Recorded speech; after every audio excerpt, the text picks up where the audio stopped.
이번 시간에는 지난 시간 배웠던 유형자산에 이어서 무형자산에 대해서 살펴보도록 하겠습니다. 일단 교재 내용 파트 내용 보겠습니다. 무형자산의 인식이라고 해서 나와 있는데 무형자산 정의부터 간략하게 기술되어 있습니다.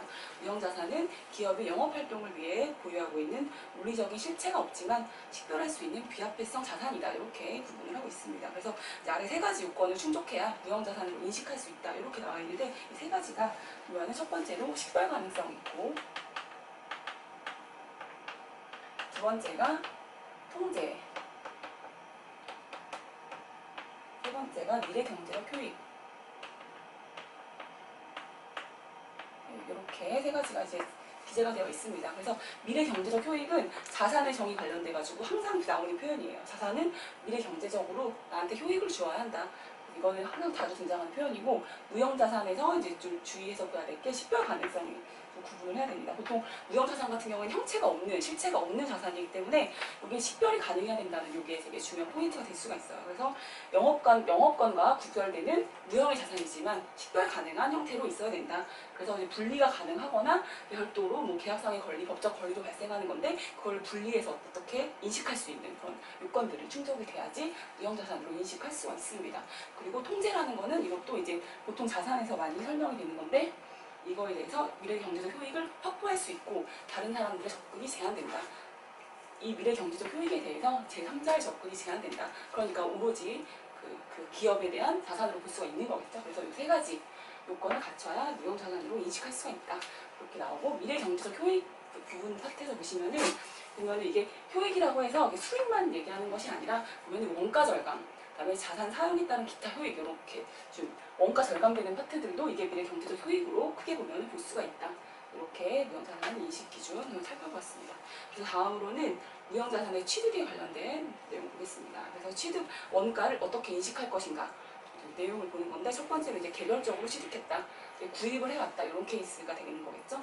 이런 케이스에는 구입 가격이 이제 공정가치로 보는 거죠. 구입 가격에다가 의도한 목적에 사용할 수 있도록 준비하는 데 필요한 직접적인 관련 원가, 이런 것은 그 유형자산 파트에서도 관련된 사용할 수 있을 때까지 드는 여러 가지 비용들을 다 취득 원가로 인식하도록 하고 있었죠. 그래서 동일하게 무형자산에서도 의도한 목적에 사용할 수 있도록 준비하는 데 필요한 직접적인 원가, 이런 것들은 다 무형자산의 취득 원가다, 이렇게 보고 있습니다. 그래서 보면은 자산이 사용 가능한 상태까지 필요한 원가를 예를 들어 보면은 뭐 직접적으로 발생하는 뭐 종업원 급여나 그다음에 전문가 수수료, 검사 원가, 이런 것들이 있어요.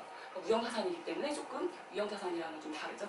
그때는 뭐 취득 부대 비용 해가지고 뭐 세금들도 나오고 뭐 취득세도 나오고 토지를 취득했다고 하면은 그 건물을 뭐 철거하는 비용, 이런 것도 들어가고 있었는데 여기는 무형자산이기 때문에 그 얘가 뭐 종업원 급여나 전문가 수수료, 그다음에 검사 원가, 이런 것들을 예로 들 수가 있겠습니다.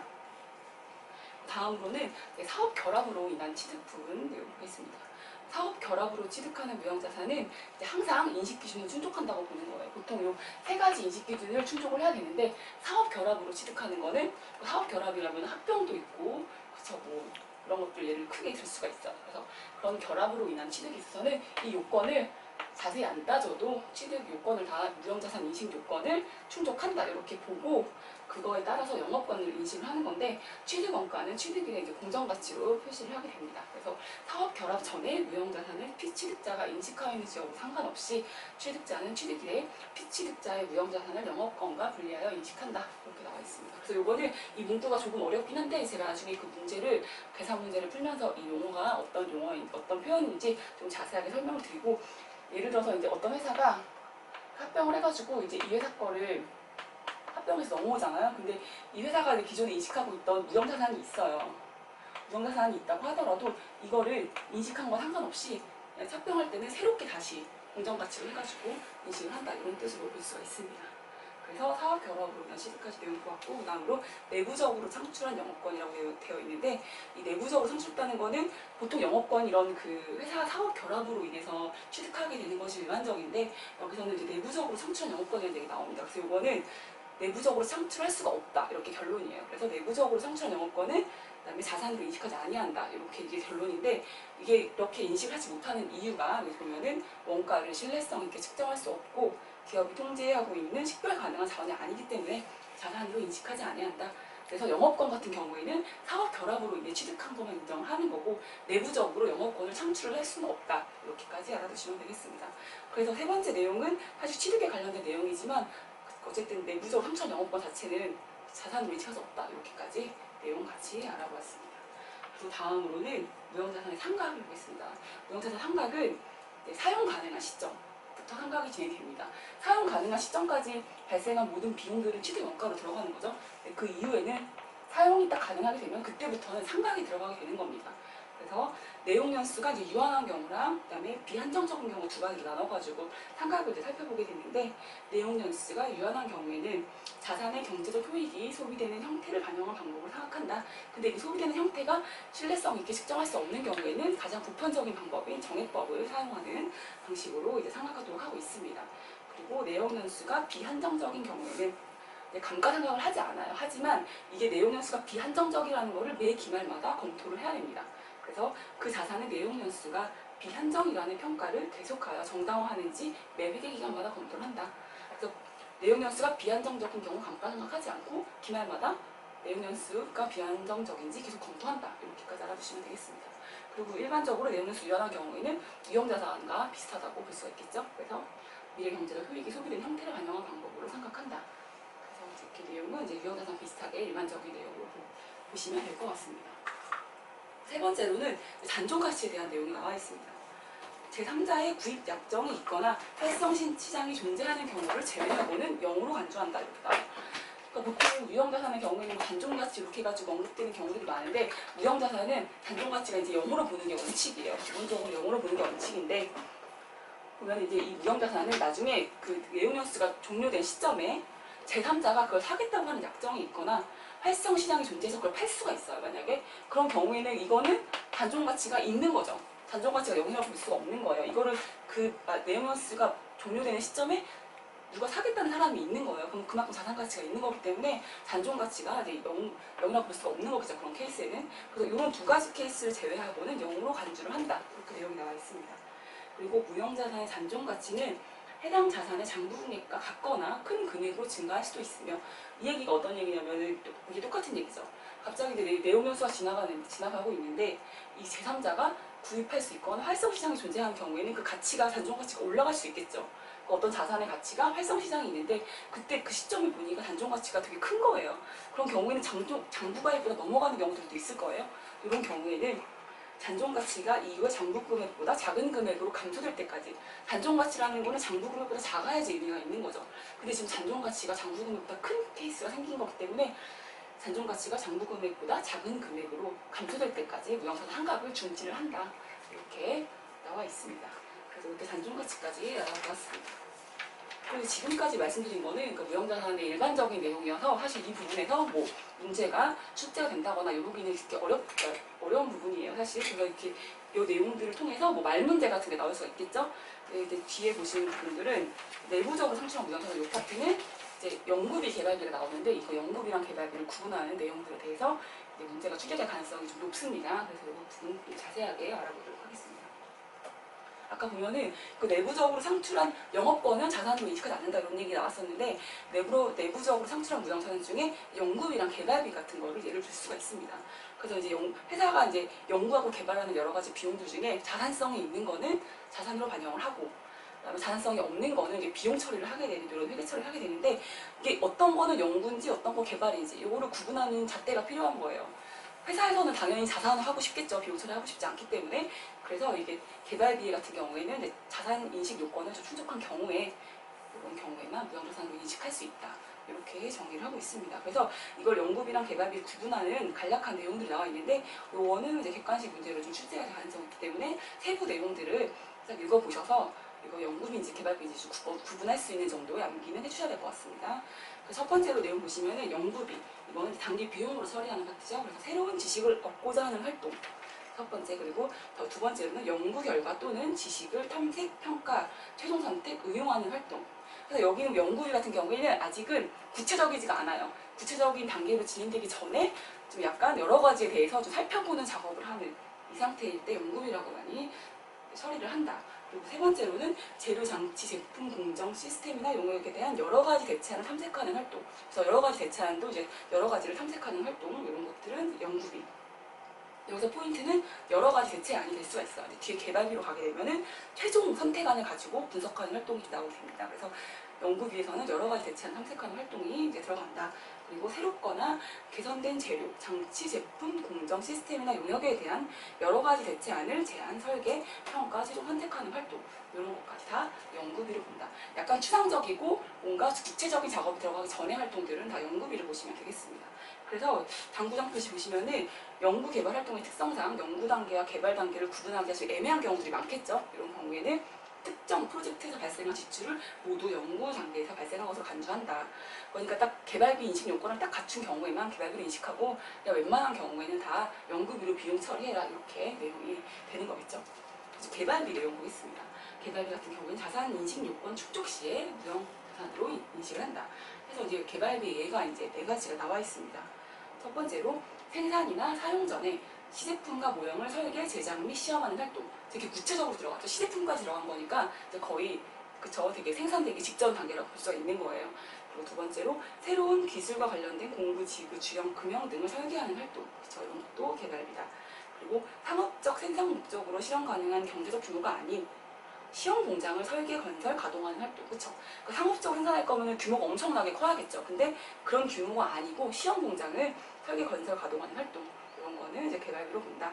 이렇게 보시고, 네 번째로 신규 또는 개선된 재료, 장치, 제품, 공정, 시스템이나 용역에 대하여 최종적으로 선정된 안을 설계, 제작, 시험하는 활동. 가지고 아까 말씀드렸죠. 똑같은 내용인데 여러 가지 대체안을 보고 있을 때 연구비고, 최종적으로 선택된 안에 대해서 설계, 제작, 시험하는 활동은 이제 개발비다. 이렇게 해서 4가지 내용을 알아보았습니다. 그래서 이렇게 연구비, 개발비 좀 자세하게 천천히 읽어보시면은 충분히 이제 구분하실 수가 있을 것 같습니다.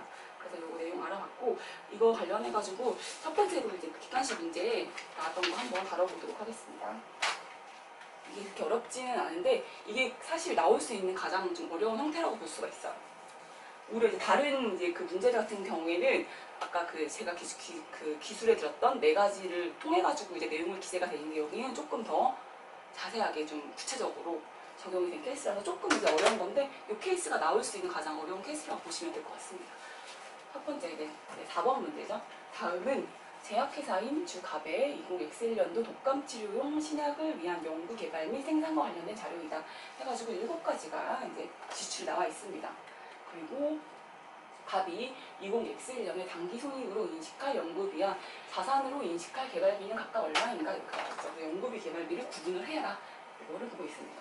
개발비로 분류되는 지출의 경우 20X1년만 시점에 개발비 자산인식 요건을 충족한다고 가정한다. 근데 개발비도 자산인식 요건을 충족해야지 인식할 수 있는 거기 때문에 단서를 알아봤습니다. 그래서 내용을 하나하나 보셔야 됩니다. 독감의 원인이 되는 새로운 바이러스를 찾기 위한 지출. 근데 이거는 그쵸? 신약 개발 직전에 약간 전체적으로 전반적으로 연구하는 그런 활동이 들어간다고 볼 수가 있어요. 이건 연구비.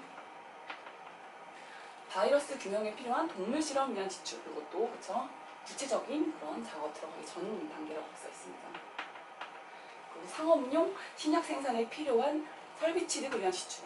여기서 이런 것들을 잘 보셔야 돼요. 이게 지금 전체 7가지의 내용이 모두 연구비와 개발비에 해당되는 게 아니고 제3의 뭐 위험자산이나 이런 거로도 인식할 수 있는 비용들이 있는 거예요. 근데 이게 지금 그거에 해당하는 부분인데 저희가 아까 보면 상업용 신약 생산에 필요한 설비 취득 요거는 결국에는 이미 지금 다 그 연구 개발 단계가 끝났고 이제 실제적으로 그 상업용 생산 하려고 이제 생산을 시작하는 거예요. 이럴 때부터는 요거는 사실 위험자산에 가까운 지출이 되는 거죠. 그래서 여기는 연구비, 개발비 그 어떤 것도 해당하지 않는 그런 비용이 되는 겁니다. 이런 것들이 좀 헷갈릴 수 있는 파트가 되겠죠.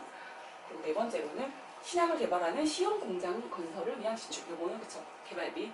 상업적 생산 목적으로 실현 가능한 경제적 규모가 아니다. 이렇게 나와 있죠. 이런 거는 이제 그쵸? 시험 공장 건설을 위한 지출이다. 이런 케이스는 개발비라고 말씀드립니다. 요거랑 차이점을 분명하게 알아두셔야 됩니다. 이거는 상업용 신약 생산에 필요한 설비 취득. 그리고 여기는 상업용 그 규모가 아니고 시험 공장 건설을 위한 지출이에요. 차이가 납니다. 5번째로는 신약의 상업화 전 최종 임상 실험을 위한 지출이다. 이것도 그쵸? 상업화 전에 거의 최종 임상 실험까지 갔어요. 되게 구체적인 단계까지 간 거기 때문에 이것도 개발. 신약 생산 전 시제품을 시험하기 위한 지출, 이것도 그쵸?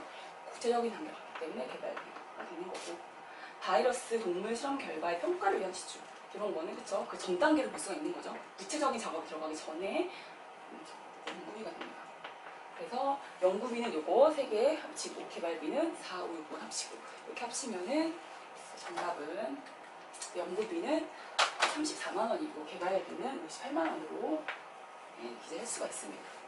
그래서 이렇게 그 개발비랑 연구비 구분하는 문제를 풀어봤고, 이제 교재에 실려 있는 다른 문제들도 있는데 그거는 요거보다는 어렵진 않지만 기본적인 정의를 알고 계시면 충분히 풀 수 있는 문제들이 있으니까 한번 복습하실 때 풀어보시기를 바랍니다.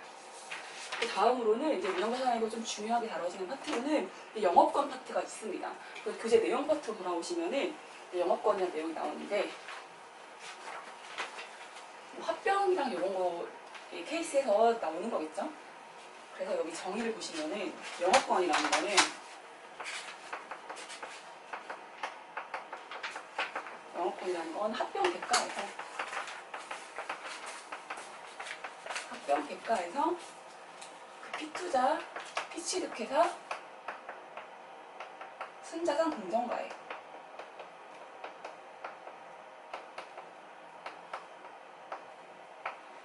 그래서 차감한 것이 영업권이 되는 거예요. 이걸 쉽게 표현을 하면은 우리가 어떤 회사 이게 그 회사죠? 어떤 회사를 사는데 그 회사의 이제 그 가격이 뭐 100원이에요. 예를 들어서. 근데 우리가 합병 대가를 200원을 주고 샀어요. 근데 이게 상식적으로 말이 안 되는 거죠. 공정 가치로 사야 되는데 너네가 돈을 대체 왜 주고 샀냐 했을 때, 아, 이 회사가 이 영업을 함에 따라서 기존에 장악하고 있는 여러 가지 뭐 매출 규모들, 매출 확정된 매출처들 이런 것도 있기 때문에 그거에 대한 대가를 더 얹어준 거야. 이렇게 자산에서 공정 가치로 분류할 수 없지만 무형의 그런 대가들이 있다, 이렇게 보는 거죠. 회사 그 자리에서 그 영업할 수 있는 데가 우리밖에 없어, 예를 들어 뭐 이런 거예요. 그런 대가를 더 주고 샀다고 보는 거예요. 그렇기 때문에 보통 영업권은 합병 대가가 회사의 순자산 공정가치, 우리가 취득하고자 하는 회사의 순공정가치보다 클 때 이제 발생을 하는 겁니다. 근데 이거보다 만약에 작을 때는 어떻게 되겠어요? 혹시 이게 더 클 때? 그러면 그만큼 싸게 산 거죠. 순공정가치보다 싸게 산 거죠. 이게 만약에 이게 100이고 이게 200이다. 그 순공정가치는 200인데 100을 주고 산 거예요. 이런 케이스는 이때 뭐 영가 매수 차이라고 나오는데, 여기까지는 조금 어려운 내용이고 문제가 100이는 어떻게 될지 모르겠지만 아무튼 요거가 발생을 하는 거예요. 반대의 케이스에는. 그래서 영업권은 일단은 회사 공정가치보다 더 주고 산 거. 근데 그게 뭐 바보가 아닌 이상 이유가 있으니까 더 준 거죠.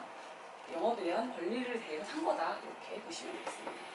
그래서 영업권은 이렇게 인식하는 거고, 취득일에 피취득자가 인식하지 않았던 추가적인 자산 또는 부채가 식별되었다면 순자산 공정가치를 반영한다. 그러니까 취득일에 공정가치를 구했지만 딱 그 보니까 뭐 자산가치가 이거보다 조금 더 높게 평가될 수도 있을 것 같고, 뭐 여러 가지 그 상황에서 자산가치가 더 높은 부분들이 발견이 됐어요. 그런 경우에는 여기다가 순공정가치 이렇게 알고 있었지만 추가적으로 자산이 발견됐다 하면 플러스를 해주고, 만약에 부채가 추가적으로 발견됐다 그러면은 이렇게 보통 이제 실사를 하겠죠. 회사가 뭐 순공정가치가 이렇게 한다고 해가지고 BS를 주겠죠.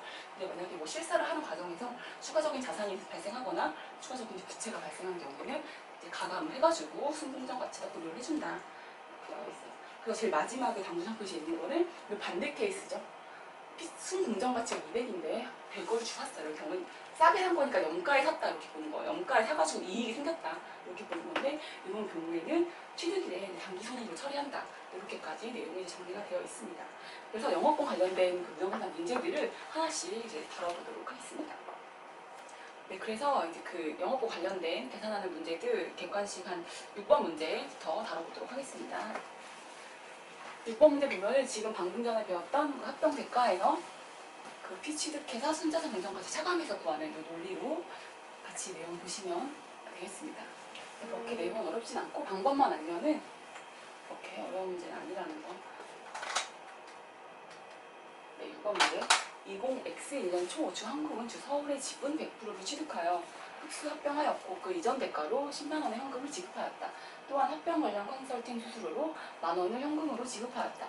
합병 당시 서울의 재무상태표는 다음과 같다, 이렇게 내용 나와 있고, X1년 초 한국이 서울의 자산에 대하여 공정가치를 측정한 결과 매출 채권은 장부금액과 동일한데 상품이 이제 더 공정가치가 변동된 거죠. 상품은 장부금액 대비 10% 높고 토지는 장부금액 대비 50% 높은 것으로 평가되었다.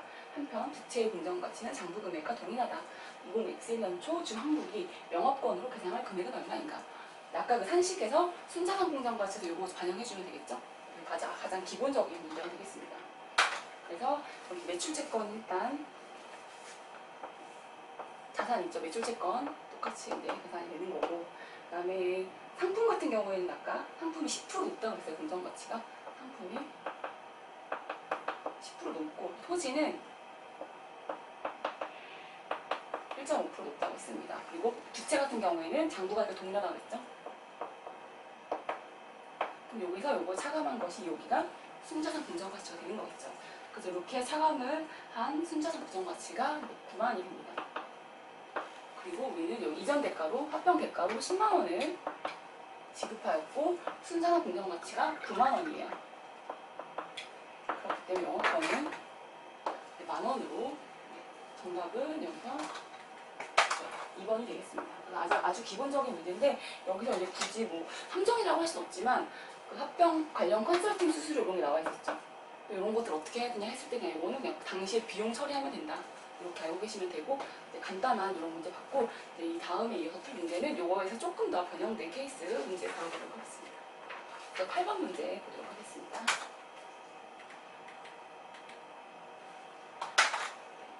지우고 요거랑 동일하게 푸시면 되는데 20X1년 1월 1일에 주 서울은 주 부산의 발행 주식 60%를 18만 원에 취득하여 지배권을 획득하였다. 여기서는 차이점이 나는 게 60%예요. 그러니까 아까 순자산 공정가치가 100% 왔다고 가정하면 안 되고 순자산 공정가치에다가 60%를 곱해야겠죠? 60%만 했으니까 18만 원에 취득하여 지배권을 획득하였다. 주식 취득 시점 현재 주 부산에 식별 가능한 순자산의 당부가액과 공정가치는 다음과 같다. 여기는 친절하게 또 공정가치가 나와 있죠? 나와 있어서 이렇게 공정가치가 나와 있고 여기 보면 뭐 특허권이라는 게 있어요. 여기 아까 말씀드렸던 그거예요. 그 회사에서 사업결합 전에 무형자산을 피취득자가 인식하였는지 여부 상관없이 취득자는 취득일에 취득자 무형자산을 영업권과 분리하여 인식한다. 그러니까 이것도 따로 인식을 할 수 있다. 이런 얘기가 되는 거예요. 그래서 여기서 이제 그 가치 아까 말씀드렸던 부분 설명하려고 이 문제를 다뤄보고 있습니다. 그래서 이렇게 공정가치가 다음과 같다 나와 있고 그다음에 물어보는 게 이 사업결합으로 인하여 주 서울이 인식할 영업권의 금액은 얼마인가? 자, 이렇게 나와 있습니다. 비지배 지분의 일부는 공정가치로 측정하지 않는다. 이렇게 나와 있어요. 그래서 이거 이제 표를 보시면은 여기서 이제 아까처럼 그 순자산 장부가액을 구해야겠죠? 여기는 다 나와 있기 때문에 공정가치가 재고자산 9만 원이 있고 건물이 8만 원, 특허권이 13만 원, 그다음에 차입금이 2만 원이 있었어요. 그래서 이렇게 돼가지고 순자산 공정가치를 4개 구하게 되면은 순자산 공정가치가 27만 원이 기재가 되겠죠? 27만 원 기재가 되고 아까 여기 합병 대가가 18만 원이고 18만 원에서 순자산 공정가치를 차감을 해야 되는데 여기는 이제 이거 안 보셨으면 문제를 틀리게 되겠죠. 60%만큼 취득했기 때문에 이 순자산 공정가치의 60%만큼이 우리가 사온 대가가 되는 겁니다. 그래서 27만 원에다가 60% 곱한 거를 이제 빼주는 거죠. 합병 대가에서. 그럼 이게 영업권이 되는데 이 영업권이 결국에는 18,000원이다. 그래서 여기서는 아까 그 특허권, 무형자산 배상하는 거 별도로 영업권과 인식한다. 요거 포인트 있고 그다음에 60% 취득했을 때 60% 곱해주는 거 이게 문제 포인트가 있습니다. 그래서 18,000원이고 정답은 1번이 되겠습니다. 그래서 이렇게 내용을 살펴봤습니다. 그리고 그 다음으로는 영어과 관련해가지고 가장 이제 난이도가 있는 케이스의 문제가 되겠습니다. 10번 문제 보도록 하겠습니다. 그래서 이번에는 좀 영어권 관련된 문제 중에서 조금 난이도 있는 10번 문제를 같이 다뤄보도록 하겠습니다. 첫 번째로 10번 문제. 주 한국은 20X6년 초 주 서울을 매수하기로 하였다. 다음 자료를 이용하여 초과이익을 고려한 주 한국의 서울에 대한 매수 금액은 얼마인가? 이게 이제 질문이에요. 그래서 여기서 질문이 매수 금액을 물어본 거예요. 저희가 보통 그 매수 합병 대가에서 순자산 공정가치를 차감해서 영업권을 구했는데 여기서는 지금 합병 대가를 물어보고 있는 거예요. 이 매수 금액이 얼마냐고 물어보고 있는 거고, 영업권에다가 영업권도 구하고 순자산 공정가치도 계산을 해서 이걸 더해서 합병 대가를 구하라는 이 문제가 되겠습니다. 그래서 구체적으로 이제 내용을 살펴보면, 주 서울의 20X5년 말 자산의 공정가치 합계는 150만 원이고 부채의 공정가치 합계는 20만 원이다. 이렇게 나와 있고, 그 다음에 과거 5년간 서울의 당기순이익은 아래와 같으며 20X3년 당기순이익에는 중단사업이 20만 원이 포함되어 있다. 이렇게 나와 있고, 정상이익률은 동일 업종의 평균 이익률은 10%, 한국이 기대하는 투자 수익률은 20%이며 초과이익은 영구적이라고 가정한다. 이렇게 나와 있습니다. 그리고 자료를 가지고 이제 구해야 되는 건데, 그러면 여기 보면은 자산과 부채의 공정가치는 나와 있어요. 순자산 공정가치는 일단 130만 원으로 구해져 있습니다. 여기다가 저희가 알아야 될 거는 영업권을 지금 계산을 해가지고 더해야 되는 건데, 영업권의 정의가 여기 어떻게 보냐면 초과이익의 현재가치라고 보는 거예요. 우리가 동종 업종보다 돈을 더 벌 수 있는 뭔가에 대해서 그걸 권리를 사왔다고 보는 거잖아요. 그러니까 동종 업종 평균보다 초과한 이익의 현재가치다 이렇게 보는 거예요. 그래서 이 초과이익을 먼저 구하고, 그 다음에 이 초과이익이 계산이 되면 그거를 현가를 계산하면 되는 거예요. 현가를 계산하면 되는 거고, 여기서는 사실 영구성장 흐름이라고 해가지고 그런 문제이기 때문에 특별히 그 할인율 같은 게, 할인율에 대한 그런 평가계수 이런 것도 나와 있지 않지만 현재가치를 구하는 거예요. 영구성장률일 때는 이제 필요가 없기 때문에 안 나와 있는 거예요. 그래서 이렇게 초과이익을 구해야 되는 건데, 일단은 우리 그 서울의 평균적인 이익이 얼마인지 알아야겠죠? 처음에 X1년도에는 15만 원, 그다음에 X2년도에는 10만 원, 그리고 X3년도에는 30만 원인데 중단사업 이익이 들어가 있는 거예요. 이거는 미래에는 없는 거겠죠. 미래 초과이익의 현재가치가 되는 거기 때문에 이 중단사업으로 인한 이익이 들어간 거, 이 부분은 삭제를 해줘야 돼요. 이거는 없어진 사업이기 때문에 이거는 초과이익 계산할 때, 평균 이익 계산할 때 빼준다. 그래서 10만 원. 그리고 X4년도에는 24만 원, X5년도에는 12만 원. 이렇게 해가지고 이거를 평균을 내면은 14만 2천 원이 계산이 됩니다. 사실 여기는 그 서울의 평균이에요. 서울의 평균이.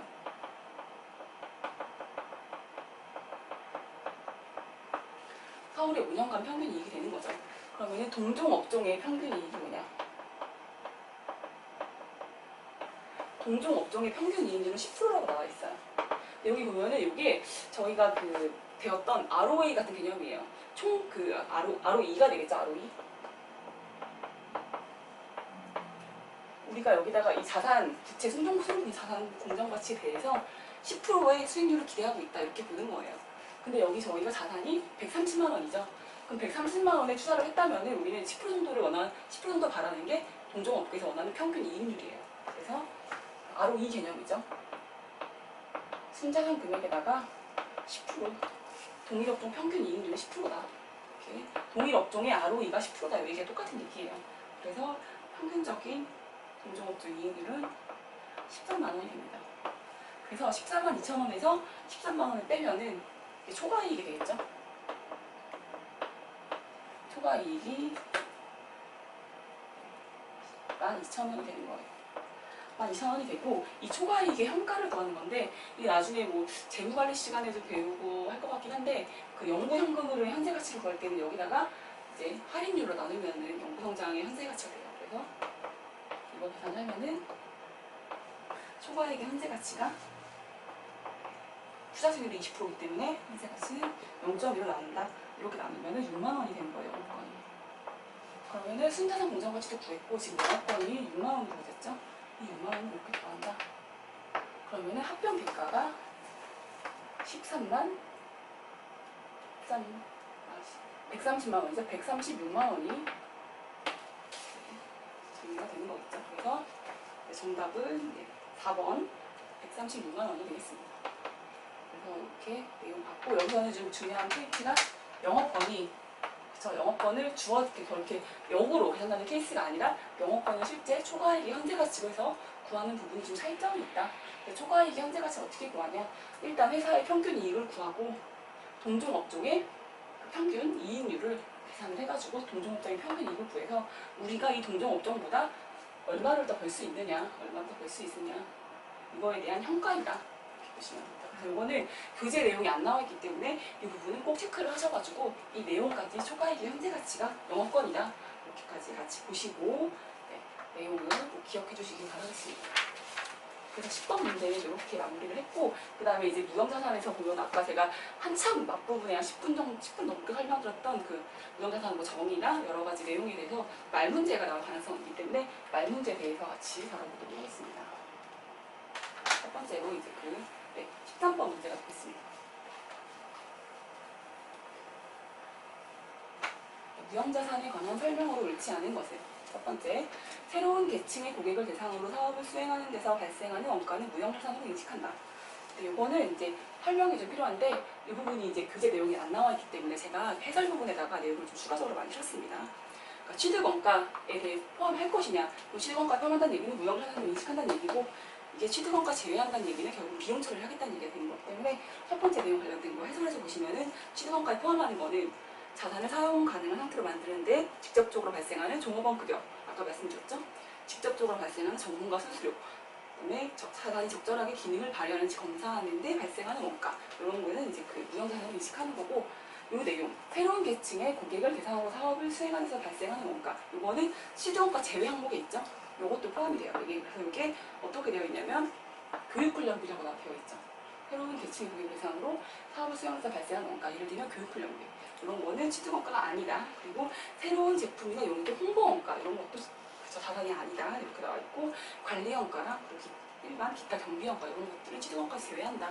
그래서 1번은 이건 무형자산으로 인식하는 게 아니다. 틀린 문장이 되겠습니다. 두 번째는 내용 연수가 비한정적인 무형자산 상각하지 않는다고 나와 있죠. 매년 기말마다 비한정 무형자산이 비한정 내용 연수인지 계속 재검토를 해야 됩니다. 이렇게까지 내용 들어봤습니다. 그리고 세 번째로는 내부적으로 상출한 영업권은 무형자산으로 인식하지 않는다. 나와 있죠. 내부적으로 상출한 개발비가 있죠. 연구비는 비용 처리하는 거고, 내부적으로 영업권을 상출할 수 없고, 영업권은 무조건 이렇게 합병의 형태든 사업 결합의 형태로만 가능하다. 그래서 이거는 맞는 문장이 됐고, 그다음으로 무형자산을 최초로 인식할 때에는 원가로 측정한다. 취득원가에다가 사용하는 데까지 들어간 비용들이 다 무형자산 원가가 되는 거죠. 무형자산 취득원가의 인식은 그 자산을 경영자가 의도하는 방식으로 운용될 수 있는 상태에 이르면 중지한다. 그렇죠? 운용될 수 있는 상태까지는 취득원가로 가고, 그 이후부터는 상각이 들어가는 거죠. 사용 가능한 시점부터 상각이 들어가는 거. 이때까지는 취득원가 이때까지 인식하는 거다. 그 이후에는 중지한다. 이렇게 보시면 되겠습니다. 그래서 무형자산 이렇게 다뤄봤습니다. 다음 시간에는 이거 이어서 금융자산 파트 다뤄보도록 하겠습니다.